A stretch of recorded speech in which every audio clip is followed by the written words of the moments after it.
Жаз айының аптап ыстығында адамның терісінен жағымсыз иіс шыға бастайды. Қолтық, дене, аяқтан шығатын иістерден арылу үшін үй жағдайында мынадай қарапайым тәсілдерді қолданып көріңіз. Қолтық терлегенде компресс жасау арқылы жағымсыз иістен тез арылуға болады. Ол үшін бірінші әдіс: 10 күн бойы таңертең және кешке қолтыққа ыстық және мұздай суды кезек-кезек алмастырып компресс жасайды. Суға малынған шүберекті 5 минут сайын ауыстырып отырады. Бұл қарапайым тәсіл болғанымен нәтижесі тез. Екінші әдіс: марганец ерітіндісін жылы суға аз мөлшерде салады.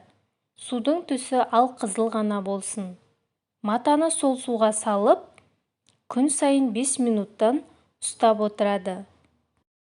Бұл көп уақытты алмайды, әрі пайдасын аз уақытта көруге болады. Үшінші әдіс: тұздың қолтықтың қолаңса иісін кетіруде пайдасы зор. Ол үшін 1 литр суға 1-1,5 ас қасық тұз салып, сол суға малынған матамен компресс жасайды. Бұл емді жасағанда сақтық шараларды ұмытпаңыз. Себебі қолтық терісі нәзік болғандықтан шамадан тыс қосылған тұз теріні зақымдауы мүмкін.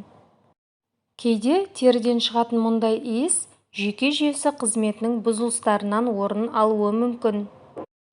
Бұл жағдайда шүйгіншөп тұнбасының пайдасы тиеді. Тұнбаның 30-40 тамшысын жарты стақан жылы суға араластырып, ұйқы алдында ішеді. Тершеңдіктен құтылу үшін 10 кеңес.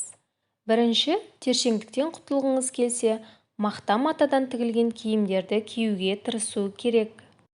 Себебі ондай маталар дымқылды жақсы сіңіреді. Екінші, қатты терлегенде топ адамдардың арасында көп болмаған жөн. Үшінші, үнемі теріні лосьонмен тазалап, жиі душ қабылдаған дұрыс. Төртінші, жағымсыз иістен құтылудың бір тәсілі дезодорант немесе өзге де заттарды пайдалану. Бесінші, бактерияға қарсы арнайы шығарылған сабындармен жуыныңыз.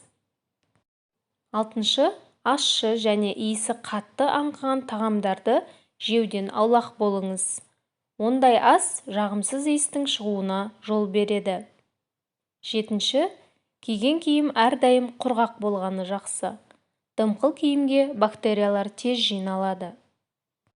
Сегізінші, аяқты жиі жуып, құрғақ шүберекпен сүртіп отырыңыз.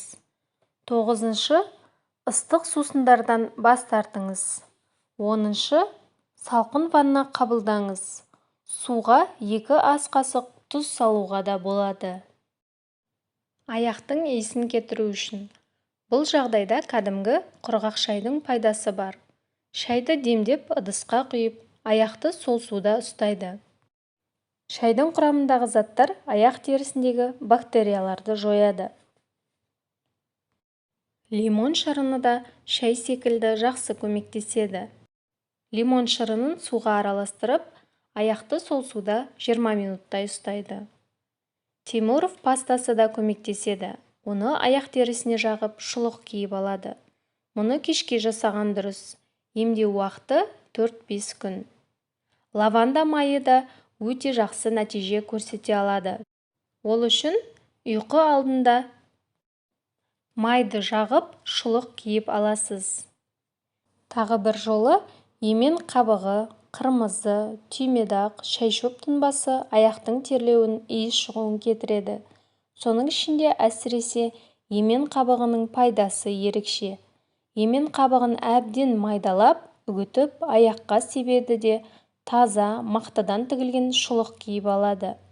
Мұны ұйқы алдында істеген жөн. Оны таңертеңге дейін аяқта ұстайды.